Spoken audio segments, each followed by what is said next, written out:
الحمد لله نحمده ونستعينه ونستغفره ونعوذ بالله من شرور أنفسنا ومن سيئات أعمالنا من يهده الله فلا مضل له ومن يضلله فلا هادي له وأشهد أن لا إله إلا الله وحده لا شريك له وأشهد أن محمدا عبده ورسوله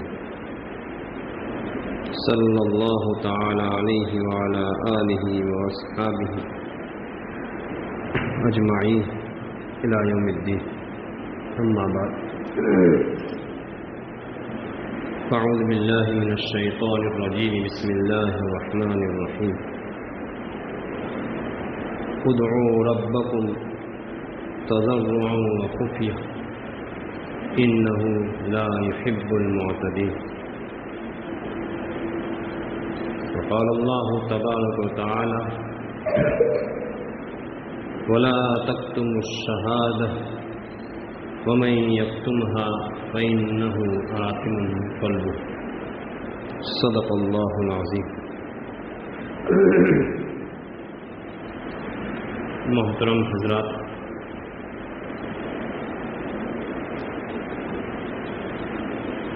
میں نے اس وقت قرآن کریم کی دو الگ الگ آیتوں کے مختصر حصے کو تلاوت کیا ہے جو بہت ہی زیادہ اہم مضمون ہے. پہلی آیت جو ہے اس میں اللہ سبحانہ و تعالی نے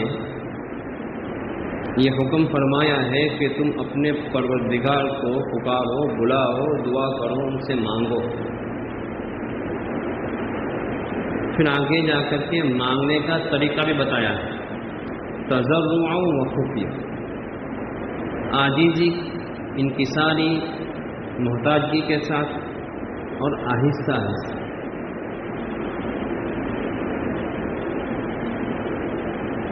حد سے تجاوز کرنے والے کو اللہ تبارک تعالیٰ پسند نہیں فرماتے. انہ لا یحب المعتدین. کوشش کروں گا کہ اس آیت کے مفہوم کو واضح کروں. دوسری آیت کریمہ جو پڑھی ہے وہ بہت ہی زیادہ ایک اہم مضمون کی طرف اشارہ کرنا ہے. اس کو بالکل آخر میں انشاءاللہ اس کو کہوں گا. ہمارے پاس اللہ تبارک تعالیٰ نے دو چیزیں دی ہیں. ایک تو دعا، کوئی بھی پریشانی ہو تو ہمیں چاہیے کہ ہم اللہ تبارک تعالیٰ سے رجوع کریں. اور دوسری چیز جو ہے وہ اسباب ہے. دنیا میں رہتے ہوئے آدمی اسباب کو اختیار نہ کرے تو یہ کوئی عقل مند آدمی نہیں سمجھا جاتا ہے. ظاہر ہے چھت پر چڑھنے کے اور اترنے کے لیے سیڑھی ہوتی ہے، یہ ایک سبب ہے، ایک ذریعہ ہے. اس کے ذریعے آدمی اوپر چڑھ جاتا ہے. پھر اترنے کے لیے بھی اسی کا استعمال کیا جاتا ہے. اب کوئی آدمی یوں کہے کہ میں چڑھ تو جاؤں گا سیڑھی سے لیکن اتروں گا نہیں، بلکہ کود کر کے نیچے گروں گا، اللہ بچائیں گے. صحیح بیوقوف آدمی ہے. اللہ یقیناً بچا سکتے ہیں، لیکن ہمیں یہ حق نہیں ہے کہ ہم اللہ تبارک و تعالیٰ کا امتحان لیں. اللہ تبارک و تعالیٰ ہمارا امتحان لیں، لیکن ہمیں یہ حق نہیں ہے کہ ہم اللہ کا امتحان لیں. تو ہم جو ہے ہم اس کو یہی مشورہ دیں گے، بھائی آپ کو نیچے اترنا ہے تو سیڑھی کے ذریعے سے نیچے اتریے تو آپ محفوظ رہیں گے. تو دعا جو ہے یہ اللہ تبارک تعالیٰ سے ہمارا تعلق جو ہے اللہ تبارک تعالیٰ سے جڑ جاتا ہے اس کے ذریعے سے. دوسری جگہ پر اللہ تبارک تعالیٰ فرماتے ہیں ربکم ادعونی استجب لکم ان الذین یستکبرون عن عبادتی سیدخلون جہنم داخرین. بہت خطرناک وعید اس آیت کریمہ کے اندر بیان فرمائی گئی ہے. وقت بہت کم رہتا ہے اس لیے میں ترجمہ کے بجائے مفہومی کو بیان کر دیتا ہوں. اس آیت کریمہ میں اللہ تبارک و تعالیٰ نے اپنے بندوں کو یہ حکم دیا ہے کہ تم مجھ سے مانگو، تم مجھ سے مانگو، میں تمہاری دعا کو قبول کروں گا۔ آدمی یہ سوچتا ہے کہ یار میں تو بہت گنہگار ہوں، میں نے تو بہت سارے گناہ کیے ہیں، میری دعا کہاں قبول ہوگی؟ حالانکہ ایک بات ذہن میں رکھیے گا، اللہ تبارک و تعالیٰ جو ہے رب الصالحین ہی نہیں ہے، وہ تو صرف نیک لوگوں کے ہی رب نہیں ہے بلکہ گنہگاروں کے بھی رب ہے۔ شیطان سے بڑا نافرمان کون ہوگا؟ جس وقت اس نے اللہ تبارک تعالیٰ کے سامنے حجت بازی کی، سجدہ کرنے سے انکار کیا، اس وقت ذرا آپ اس وقت کو ذرا سوچئے ٹھنڈے دماغ سے کہ وہ کیا عالم ہوگا، اللہ تبارک تعالیٰ کتنے غضبناک ہوں گے کہ اس نے کہا کہ ابا واستکبر وکان من الکافرین، کہہ دیا کہ میں سجدہ نہیں کروں گا اور انکار کر دیا، کافروں میں سے ہو گیا۔ اس کافر اور نافرمان میں سے ہونے کے بعد بھی اللہ تبارک تعالیٰ نے اس کی دعا کو قبول کیا ہے۔ اس نے کہا کہ اللہ تبارک تعالیٰ انظرنی الی یوم یبعثون، آپ مجھے قیامت کے دن تک مہلت دے دیجیے، مجھے زندہ رکھیے۔ خیر اللہ تبارک تعالیٰ نے اس کی پوری دعا تو قبول نہیں کی، قیامت کے دن تک تو نہیں، لیکن جب تک دنیا باقی رہے گی، پہلا سر پھکا جائے گا، اس وقت تک اس کو مہلت دے دی گئی۔ کیا معلوم یہ ہوا اس نافرمان، اس کمینے، اس ملعون کی دعا بھی اللہ تبارک تعالیٰ نے قبول فرمائی ہے۔ تو ہم تو اللہ تبارک تعالیٰ کا نام لینے والے ہیں، ہم تو اللہ تبارک تعالیٰ کو اپنا اللہ تبارک تعالیٰ کو رب ماننے والے ہیں، اللہ تبارک تعالیٰ کے سامنے اپنی پیشانی کو جو اپنا سب سے باعزت عضو ہے اس کو اللہ تبارک تعالیٰ کے سامنے جھکانے والے ہیں۔ ہمیں یقین ہونا چاہیے کہ اللہ تبارک تعالیٰ ہماری دعا کو یقیناً قبول فرماتے ہیں۔ اللہ کے نبی صلی اللہ تعالی وسلم فرماتے ہیں کہ ادعوا اللہ وانتم موقنون بالاجابہ، کہ تم اللہ تبارک تعالیٰ سے دعا کرو تو اس یقین کے ساتھ کہ اللہ تبارک تعالیٰ میری دعا کو قبول فرماتے ہیں، شک کے ساتھ نہیں، پتہ نہیں کریں گے کہ نہیں۔ جب تک بندہ یوں کہتا رہے گا کہ میری دعا قبول ہوگی کہ نہیں ہوگی تو پھر اس کی دعا قبول نہیں ہوتی۔ یقین ہونا چاہیے کہ میں نے اللہ سے جو مانگا ہے اللہ سبحانہ و تعالیٰ میری دعا کو ضرور قبول فرمائیں گے۔ دعا کے آداب ہیں، وہ مستقل ایک مضمون ہے، انشاءاللہ پھر آگے کسی موقع پر بیان کروں گا۔ آج تو مجھے دعا کی اہمیت کو بیان کرنا ہے جس سے ہم لوگ بہت غافل ہیں۔ وَأَنْتُمْ مُوقِنُونَ بِالْإِجَابَةِ، اللہ کے نبی صلی اللہ علیہ وسلم فرماتے ہیں کہ تم اس اجابت یعنی اس دعا کے قبول ہونے کا تمہیں پکا یقین ہونا چاہیے۔ مثال کے طور پر ابھی یہ پنکھا چل رہا ہے، آپ کھڑے ہوئے پنکھے کا بٹن بند کیا تو بند کرنے سے پہلے آپ کو اتنا یقین ہے کہ بند کرتے ہی بند ہو جائے گا وہ۔ اس سے بھی زیادہ یقین آپ کو ہونا چاہیے کہ میں اللہ سے مانگوں گا تو اللہ تبارک تعالیٰ میری دعا یقیناً قبول فرما لیں گے۔ قبول فرمانے کے درجے الگ ہیں، انشاءاللہ میں اس کو بعد میں بیان کروں گا۔ اور اللہ کے نبی صلی اللہ علیہ وسلم آگے فرماتے ہیں وَعَلَمُوا أَنَّ اللَّهَ، جان لو کہ اللہ سبحانہ و تعالیٰ جو ہیں لا يستجیب دعاءً، اس دعا کو قبول نہیں فرماتے، اس دعا کو قبول نہیں فرماتے۔ کون سی دعا کو؟ من قلب غافل لاہن، کہ اس دل کی دعا جو غفلت کے ساتھ، لاپرواہی کے ساتھ، بے توجہی کے ساتھ مانگنے والا ہو۔ آج کل ہم جو ہے نا، معاف کیجیے گا، دعا مانگتے نہیں، دعا پڑھتے ہیں،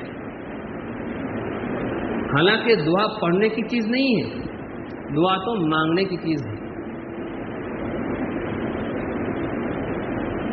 دعا مانگنا اگر سیکھنا ہو نا تو فقیروں سے، مانگنے والوں سے، بھکاریوں سے سیکھو۔ وہ کتنی عاجزی کرتے ہیں۔ مفتی آدم صاحب دامت برکاتہم العالیہ جو یہاں پر خانقاہ میں تشریف لاتے ہیں ہر سال، ایک مرتبہ احمد آباد ریلوے اسٹیشن پر بیٹھے ہوئے تھے تو اچانک وہ مانگنے والا آ گیا، تو ان کے جو خادم تھے انہوں نے کہا کہ نکل یہاں سے، کیا مانگنے آیا؟ حضرت نے کہا کہ نہیں، اس کو مت بھگاؤ، دینا ہو دے دو، اور ان سے سیکھو کہ دیکھو یہ کتنی عاجزی سے ہم سے مانگ رہا ہے، کتنی گویا کہ ہماری طرف گویا کہ اس کی توجہ ہے، اور کتنی گویا کہ عاجزی اور انکساری، اس کا چہرہ دیکھو، اس کا رویہ دیکھو، اس کا لہجہ دیکھو، یہ سیکھو، اور یہ لہجہ جو ہے اللہ تبارک تعالیٰ کے سامنے تم اختیار کرو، اللہ تبارک تعالیٰ سے اس طرح مانگو۔ تو یہ تو ان سے چیز سیکھنے کی چیز ہے کہ اللہ تبارک تعالیٰ سے ہم عاجز. ابھی میں نے شروع میں جو آیت پڑھی تھی ادعوا ربکم تضرعا وخفیا، کہ اپنے پروردگار کے سامنے تم مانگو، اللہ تبارک تعالیٰ سے مانگو کیسے؟ تضرعا، عاجزی کرتے ہوئے. عاجزی کا مطلب کیا ہوتا ہے؟ صرف ہاتھ اٹھا کر کے دعا مانگ لی، اس کو عاجزی نہیں کہا کرتے ہیں، بلکہ اس کی کیفیت ہی کچھ الگ ہوتی ہے. آدمی کی مانگنے کی کیفیت جو ہے وہ واقعی اگر مانگنے کی کیفیت ہے اللہ تبارک تعالیٰ کی طرف متوجہ ہے، اس کی توجہ اس کے علاوہ کہیں نہیں ہے، یقین جانیے. اور اگر اس دعا میں اگر اس کو رونا نہیں آتا ہے تو کم سے کم اللہ تبارک تعالیٰ، اللہ کے نبی صلی اللہ علیہ وسلم فرماتے ہیں کہ رونے کی شکل بنا لیں. رونے کی شکل کو بھی اللہ تبارک تعالیٰ اس رونے کے قائم مقام کر لیں گے اور اس کے بدل میں اس کی معافی کر دیں گے. آدمی دعا مانگ رہا ہے اور اس کی دعا میں آنکھ سے آنسو نکل جاوے، یقین جانیے وہ دعا قبول ہو چکی ہے. قبول ہونے کا مطلب یہ ہرگز مت سمجھیے گا کہ جو میں نے مانگا ابھی نماز کے بعد جاؤں گا باہر تو مجھے وہ چیز مل ہی جائے گی، یہ مطلب ہرگز نہیں ہے. انشاءاللہ میں کسی اور موقع پر اس کو بیان کروں گا. بلکہ قبول ہونے کے کئی مطلب بیان کیے ہیں علماء نے. تو ہمیں چاہیے کہ ہم اللہ تبارک تعالیٰ سے اپنے لو لگاویں، اللہ تبارک تعالیٰ سے اپنا تعلق جوڑیں. یہ تو بہت بڑا ہمارا گویا کہ ہتھیار ہے. الدعاء سلاح المؤمن، کہ دعا تو مومن کا ہتھیار ہے. اور ظاہر ہے کہ ہم آج کے دور میں اس ہتھیار کو یا تو استعمال نہیں کرتے ہیں یا تو جس طرح استعمال کرنا چاہیے اس طرح نہیں کرتے ہیں، تو پھر پریشان ہوتے ہیں. ہمیں چاہیے کہ ہم اللہ تبارک تعالیٰ سے اپنا تعلق جوڑیں. اس کا کیا فائدہ ہوگا؟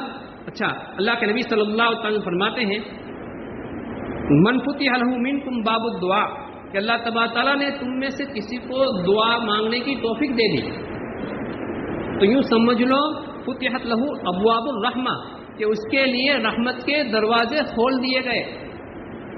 اللہ نے ہمیں مسجد میں بلایا ہے. بہت سے ایسے حضرات ہوں گے جو نہیں ہیں، جو اللہ کو نہیں مانتے. اللہ نے ہمیں بلایا ہے، اپنے گھر میں کسی کو بلاتا ہے آدمی جس سے وہ محبت کرتا ہے. ہمیں بھی چاہیے ہم سمجھے اس کو کہ اللہ تبارک تعالیٰ کو ہم سے محبت ہے، اس وجہ سے ہمیں یہاں آنے کی توفیق عطا فرمائی. تو میں بات کہہ رہا تھا کہ دعا کے فوائد. ایک فائدہ تو یہ ہے کہ اس میں آدمی کا تعلق اللہ تبارک تعالیٰ سے جڑ جاتا ہے. تعلق یعنی کنیکشن جڑ جاتا ہے. وہ جو دعا کرتا رہے گا، اللہ تبارک تعالیٰ سے مانگتا رہے گا تو اس کی دعا قبول ہوتی جائے گی. اللہ کے نبی صلی اللہ علیہ وسلم فرماتے ہیں، جس کو میں پھر مفہوم بھی بیان کر دیتا ہوں، جو آدمی چاہتا ہو کہ اس کی دعا اس کی مصیبت کے وقت میں قبول ہو، پریشانی کے وقت میں اس کی دعا قبول ہو، تو اس کو چاہیے کہ وہ اللہ تبارک تعالیٰ سے دعا کرتا رہے اس حال میں جب وہ پریشان نہ ہو، اچھے حال میں ہو. فرشتے کہتے ہیں یہ تو مانوس آواز ہے، اس کو تو قبول کر لیا جائے. تو یہ تو ہے کہ اللہ تبارک تعالیٰ سے ہمارا تعلق جڑ جاتا ہے.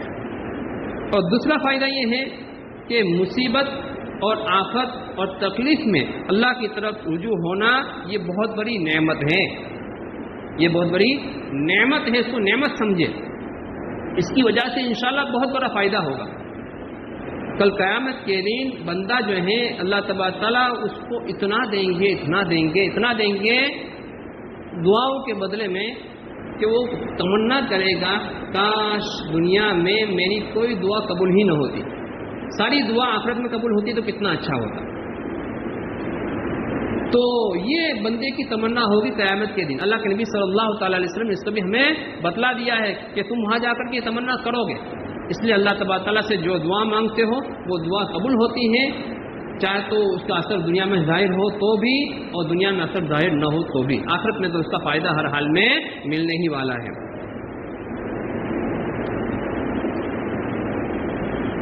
دوسری چیز، دعا کی ابتدا میں ہمارے عام طور پر کیا پڑھتے ہیں؟ درود شریف پڑھتے ہیں. درود شریف سے دعا کی ابتدا نہیں ہونی چاہیے، بلکہ اللہ تبارک تعالیٰ کی حمد اور ثنا سے ہونی چاہیے. پہلے اللہ تبارک تعالیٰ کی تعریف اور پھر اس کے بعد درود شریف، یہ ترتیب ہونی چاہیے. مثال کے طور پر اگر کوئی دعا یاد نہیں ہے تو سورہ فاتحہ اور الحمد کی صورت تو ہر ایک کو یاد ہے. الحمدللہ رب العالمین الرحمن الرحیم، اس کے اندر اللہ تبارک تعالیٰ کی تعریفی بیان کی گئی ہے.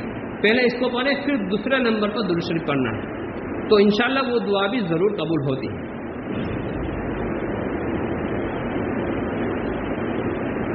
یہ دعا مانگنا جو ہے، حضرت کعب بن احبار رضی اللہ تعالیٰ عنہ فرماتے ہیں کہ یہ امت محمدیہ کی خصوصیت ہے. اس سے پہلے انبیاء جو تھے اس میں تو اللہ تبارک تعالیٰ نے امتوں کو اس کی اجازت نہیں دی تھی، بلکہ نبیوں کو اس کی اجازت دی تھی کہ آپ مانگو، آپ ہم سے کہو. لیکن یہ امت ہے جس میں دعا جو ہے اللہ تبارک تعالیٰ نے نبی کی خصوصیت نہیں رکھی، بلکہ امت کی بھی گویا کی اجازت دے دی. ابھی میں نے آیت پڑھی ادعوا ربکم تضرعا وخفیا. دوسری آیت میں نے پڑھی وقال ربکم ادعونی استجب لکم ان الذین یستکبرون عن عبادتی سیدخلون جہنم داخرین. اس آیت کا میں نے مفہوم بیان کیا تھا کہ اللہ تبارک تعالیٰ بیان فرماتے ہیں کہ تم مجھے پکارو، مجھے بلاؤ.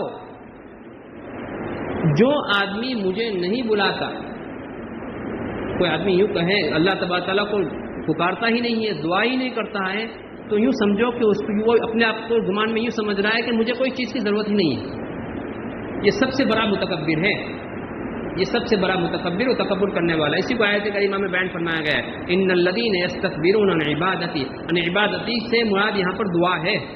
تو جو دعا سے تکبر کرے گا اللہ تبارک تعالیٰ فرماتے ہیں سیدخلون جہنم داخرین، ہم عنقریب اس کو جہنم میں ذلیل رسوا کر کے ڈالیں گے.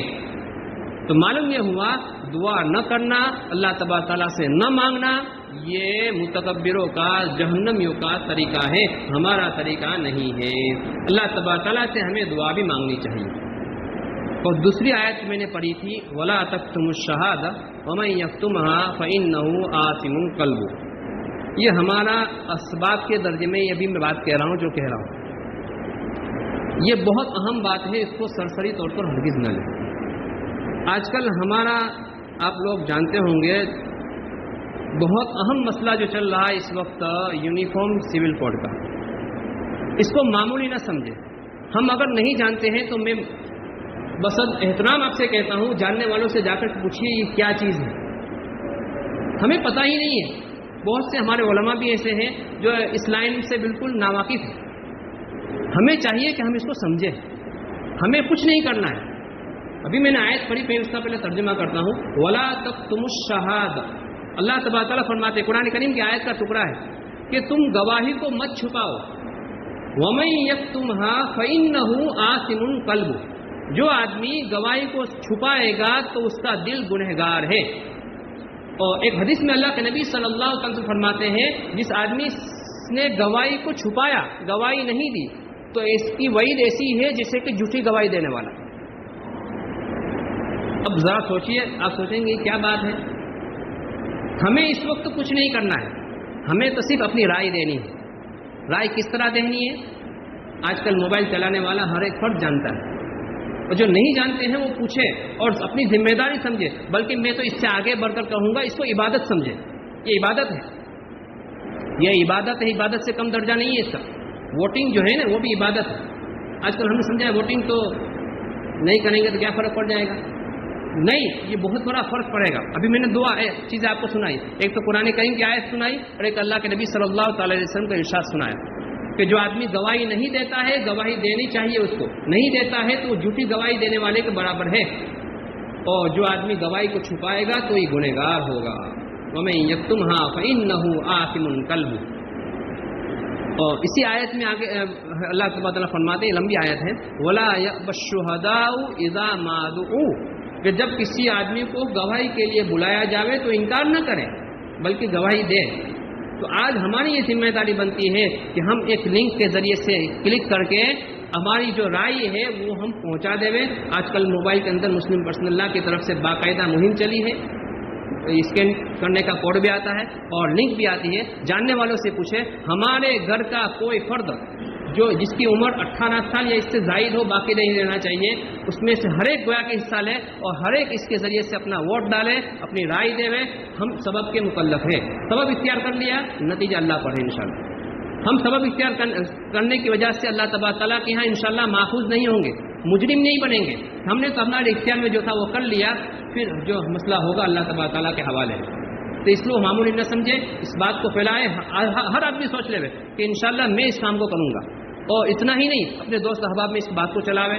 کم سے کم ہر آدمی یہ سوچ لے کہ میں 10 آدمی کی ذمہ داری لے لوں اور اس کو یہ کہہ دے تو 10 ذمہ داری لے لے، تو نہ جانے کتنے لوگ اس کے ذریعے سے یہ کام کو کرنے والے ہو جائیں گے اور اس کو ثواب سمجھے. انشاءاللہ کل قیامت کے دن اس کا اجر ملے گا. میں یہ بات جو کہہ رہا ہوں اپنی طرف سے نہیں کہہ رہا ہوں، میرے پاس بہت سارے دلائل ہیں قرآن حدیث کی گویا کے روشنی میں آپ کو بات یہ کہہ رہا ہوں، انشاءاللہ اس پر ثواب ملے گا۔ اللہ سبحانہ و تعالی ہمیں عمل کرنے کی توفیق نصیب فرمائے۔ وآخر دعوانا ان الحمد